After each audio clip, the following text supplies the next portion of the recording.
बेटे अभी जो आपको मैंने तो थोड़ा टाइम पहले एक वीडियो डाली थी कार्बन और उसके यौगिक, तो वहाँ पर मैंने आपको बताया था कि कार्बन जो है वो चतुसंयोजी होता है, यानी कि उसकी जो संयोजकता होती है वो 4 होती है। तो कैसे हुई 4, वो मैंने वहाँ तब समझाने की कोशिश की थी, तो मैं दोबारा से बताती कि कार्बन का जो नंबर होता है वो 6 होता है, यानी इसके पास 6 इलेक्ट्रॉन होते हैं। तो जब इन 6 इलेक्ट्रॉनों को हम अलग अलग कक्षाओं में बांटते हैं तो इस तरह से बढ़ जाते हैं 2 4। तो बाहर की कक्षा में कितने इलेक्ट्रॉन हो गए? 4।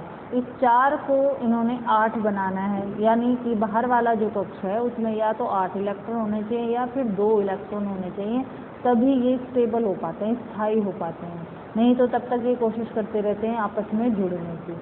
अब इस कार्बन को ये 4 इलेक्ट्रॉन ना तो ये दे सकता है ना ही ले सकता है, दोनों ही चीज़ें इसके लिए इम्पॉसिबल है। तो अब इसके लिए क्या करता है? साझेदारी करता है, यानी कि इलेक्ट्रॉन्स का साझा करता है किसी दूसरे परमाणु के साथ। अब ये साझेदारी होती कैसे है देखो, इसको हम समझाने की कोशिश करेंगे कि एक दूसरा मैं तत्व की बात करती हूँ। हम बात करते हैं हाइड्रोजन की। हाइड्रोजन का इलेक्ट्रॉनिक नंबर क्या होता है? 1, यानी कि इसके पास सिर्फ 1 इलेक्ट्रॉन है। तो इसकी कक्षा में कितने इलेक्ट्रॉन आए? 1 आए। अब ये जो 1 इलेक्ट्रॉन है इसे ये स्टेबल नहीं है, या तो एक ही किसी को दे दे या फिर ले ले। तो ये मोस्टली कोशिश क्या करता है? ये 1 इलेक्ट्रॉन को बाहर निकालने की कोशिश करता है, यानी कि हमेशा ये प्लस बनाने की कोशिश करता है। तो अब हम ये समझेंगे कि ये हाइड्रोजन अणु कैसे बना, यानी कि ये H2 कैसे बनता है। देखो H2 बनने का मतलब क्या है कि इसमें हाइड्रोजन के 2 एटम हैं, ठीक है। तो अब ये जो 2 एटम हैं वो किस तरह से आपस में जुड़े हैं।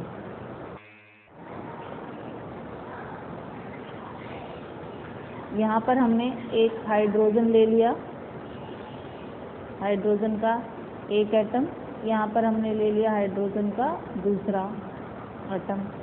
इनके पास एक एक इलेक्ट्रॉन है, 1 इलेक्ट्रॉन इसके पास है और 1 इलेक्ट्रॉन इसके पास है, ठीक है। अब ये जो इलेक्ट्रॉन है किसी तरह से दिखा दो, मैंने ये डॉट की फॉर्म में दिखा दिए हैं इस तरह से। अब दोनों जो हैं अधूरे हैं, ना तो इसके पास 2 है ना ही इसके पास 2 है। तो ये क्या करेगा कि ये वाला जो हाइड्रोजन है इससे ले लेगा 1 इलेक्ट्रॉन, और ये वाला क्या करेगा? ये भी इससे ले लेगा 1 इलेक्ट्रॉन। अब दोनों हाइड्रोजन के पास 2-2 इलेक्ट्रॉन हो चुके हैं, यानी कि इन्होंने 1-1 इलेक्ट्रॉन की क्या कर ली? साझेदारी कर ली। और अब ये जो दोनों हैं वो आपस में जुड़ जाएंगे। कैसे जुड़ेंगे? हाइड्रोजन इससे दूसरे हाइड्रोजन से आपस में जुड़ गया। ये जो बीच में मैंने साइन लगाया ये क्या है? ये है बंध। बंध का मतलब कि कैसे बंधे हैं? 1-1 इलेक्ट्रॉन की साझेदारी से बने हैं, 1-1 इलेक्ट्रॉन की साझेदारी से बने, इसीलिए एक लाइन मैंने यहाँ पर ड्रॉ की हुई है। तो ये आपस में जुड़ गए, और जब ये आपस में जुड़ेंगे तो ये बना देंगे H2। इस तरह से H2 यानी हाइड्रोजन गैस बन जाती है। इसी तरह हम और भी एग्जाम्पल ले सकते हैं, जैसे कि अब हम एग्जाम्पल अगर लें, एक मिनट, अब हम एग्जाम्पल ले लेते हैं, जैसे कि नाइट्रोजन का एग्जाम्पल हम ले लेते हैं। तो नाइट्रोजन का प्रतीक क्या होता है? हम सबको पता है। नाइट्रोजन को हम किससे दिखाते हैं? नाइट्रोजन को हम N से दिखाते हैं, ठीक है। इसका नंबर क्या होता है? 7 होता है, यानी कि इसके पास 7 इलेक्ट्रॉन्स हैं। तो इन 7 इलेक्ट्रॉन्स को हम कक्षाओं में बांट लेते हैं। सबसे पहली कक्षा में सिर्फ 2 इलेक्ट्रॉन आ सकते हैं, बचे कितने? 5। तो दूसरी कक्षा में आ गए 5 इलेक्ट्रॉन। अगर आपको याद हो तो 9th क्लास में आपने पढ़ा था कि इलेक्ट्रॉन को कैसे बांटा जाता है? 2, 8, 18, 32 करके बांटा जाता है। यानी पहली कक्षा में ज़्यादा से ज़्यादा 2 आ सकते हैं, दूसरी कक्षा में ज़्यादा से ज़्यादा 8 आ सकते हैं। तो यहाँ पर 2 और 5 हो गए, तो यानी 7 इलेक्ट्रॉन को हमने बांट दिया अलग अलग कक्षाओं में। अब देखो बाहर वाली जो कक्षा है उसमें कितने इलेक्ट्रॉन हो गए? 5 इलेक्ट्रॉन हो गए, लेकिन ये तो अधूरा है। अब इसे या तो बाहर की कक्षा में 8 होने चाहिए या फिर 2 होने चाहिए। अब इस 5 को 8 बनाना ज़्यादा आसान है, क्योंकि इसे 3 इलेक्ट्रॉन चाहिए। ये 3 इलेक्ट्रॉन ले लेगा कहीं से, तो ये 8 बन जाएंगे। अगर आप कहते हो कि 2 भी तो हो सकते हैं बाहर, 2 कैसे होंगे? अगर ये 5 बाहर निकालेगा तो 5 निकालने में बहुत ज़्यादा एनर्जी की ज़रूरत पड़ेगी, इसीलिए 5 इलेक्ट्रॉन को बाहर नहीं निकालेगा, बल्कि क्या करेगा? इस 5 को ही ये 8 बनाने की कोशिश करेगा और 3 को अपने पास बुलाएगा इलेक्ट्रॉन से। तो अब हम पढ़ेंगे कि ये नाइट्रोजन क्या करेगा। अगर जब इस नाइट्रोजन गैस को हमें बनाना होता है, नाइट्रोजन गैस का फॉर्मूला होता है N2। ये कैसे बनी है? ये दो नाइट्रोजन एटम के जुड़ने से बनी है। ये दो नाइट्रोजन एटम अब जुड़े कैसे? तो अभी हम देखते हैं कि दो नाइट्रोजन एटम जुड़े कैसे हैं। एक नाइट्रोजन हमने ले लिया, ये दूसरा नाइट्रोजन हमने ले लिया। नाइट्रोजन की बाहर की कक्षा में जितने भी इलेक्ट्रॉन थे हम सिर्फ उन्हीं को लिखते हैं। कितने थे? 5। तो 1 2 3 4 5। इसके पास हो गए 5 इलेक्ट्रॉन। ठीक है, इसके पास भी कितने होंगे? 5। 1 2 3 4 5। देखो किसी भी तरह से इलेक्ट्रॉन को दिखा सकते हैं। यहाँ पर मैंने दोनों को अलग अलग साइन से दिखाया है। यहाँ इसको डॉट से दिखा दिया है कि ये डॉट है। एक मिनट, दोबारा से ये हम अच्छे से बना लेते हैं। इसके पास भी 5 हैं। 1 2 3 4 और 5। और इसके पास भी 5 है। यहाँ मैंने इनको सर्कल से दिखाया है, यहाँ इनको क्रॉस से दिखा दिया। अब दोनों अधूरे हैं, दोनों को अपने बाहर के कक्षा को पूरा करना है, 8-8 इलेक्ट्रॉन करना है। तो ये वाला जो पहले वाला जो नाइट्रोजन है वो क्या करेगा? दूसरे नाइट्रोजन से 3 इलेक्ट्रॉन ले लेगा। ये इसमें 3 इलेक्ट्रॉन ले ले, इसके पास 8 हो गए। लेकिन अब ये अधूरा हो जाएगा तो ये ऐसे नहीं छोड़ेगा, ये भी इससे 3 इलेक्ट्रॉन ले लेगा। ये इसमें 3 ले लिए।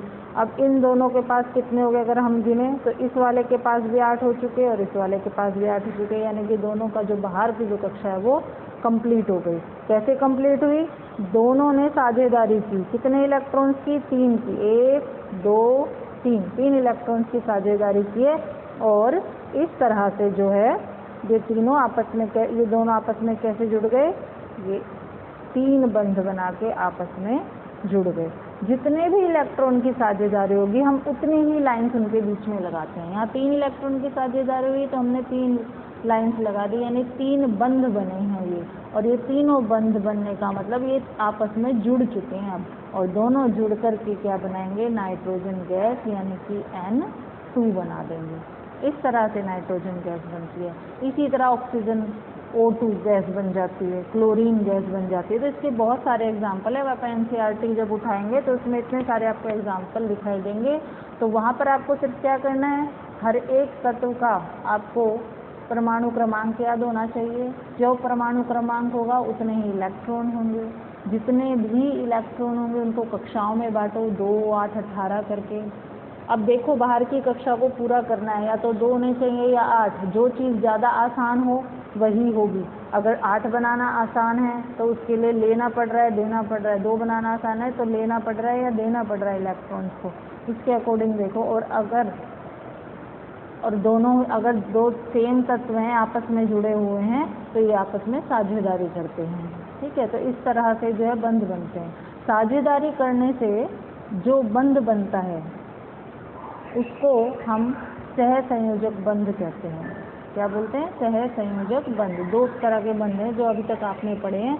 एक होता है वैद्युत संयोजी बंध जो इलेक्ट्रॉन के लेने या देने से बनता है, और दूसरा है सहसंयोजी बंध जो इलेक्ट्रॉन की साझेदारी से बनता है। तो जो कार्बन है वो इलेक्ट्रॉनों की साझेदारी करके ही बंध बनाते हैं। अब जैसे यहाँ मैं एक और एग्जाम्पल आपको देती हूँ।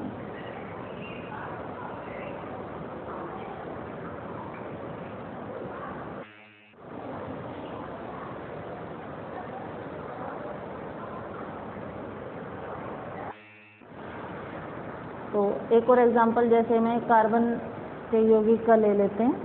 एक कार्बन का यौगिक है जिसका नाम है, जिसका फॉर्मूला जो है हम ऐसे दिखाते हैं CH4। CH4 कार्बन का बना हुआ ये यौगिक है जिसको हम मीथेन कहते हैं। ठीक है, मीथेन गैस है।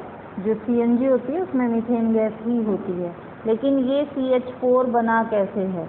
देखो कार्बन और हाइड्रोजन दोनों ही कैसे हैं? अधातु हैं। तो जो 2 अधातु आपस में मिलते हैं तो वो हमेशा सहसंयोजी यौगिक ही बनाएंगे। देखो इसका ये आसान तरीका है कि आपको ये समझना है भाई कौन इलेक्ट्रॉन दे रहा है, कौन इलेक्ट्रॉन ले रहा है। तो आपको सबसे पहले ये पता होना चाहिए कि कौन धातु और कौन अधातु है। जब दो अधातुएं साथ में होती है तो हमेशा सहसंयोजी यौगिक ही बनेगा, यानी इलेक्ट्रॉनों की साझेदारी होती है। और अगर ये पता ही नहीं है कि कौन धातु है कौन अधातु है, तो सिर्फ आप उसका इलेक्ट्रॉनिक विन्यास लिखो और जो चीज़ आपको लगती है ये आसान है आप वही करेंगे। अब यहाँ पर कार्बन और हाइड्रोजन दोनों कैसे हैं, अधातु हैं, ठीक है। तो अब इन दोनों का हमें इलेक्ट्रॉनिक विन्यास लिखना है। कार्बन का इलेक्ट्रॉनिक विन्यास कितना है, 2 और 4। हाइड्रोजन का इलेक्ट्रॉनिक विन्यास कितना है, 1, यानी हाइड्रोजन की बाहर की कक्षा में 1 है, कार्बन की बाहर की कक्षा में 4 है। दोनों ही अधूरे हैं, या तो 2 होने चाहिए या फिर 8 होने चाहिए। तो ये आपस में कैसे जुड़े हैं, किस तरह से बंध बनाएंगे ये आपस में, तो अभी देखते हैं हम कैसे बंध बनाएंगे।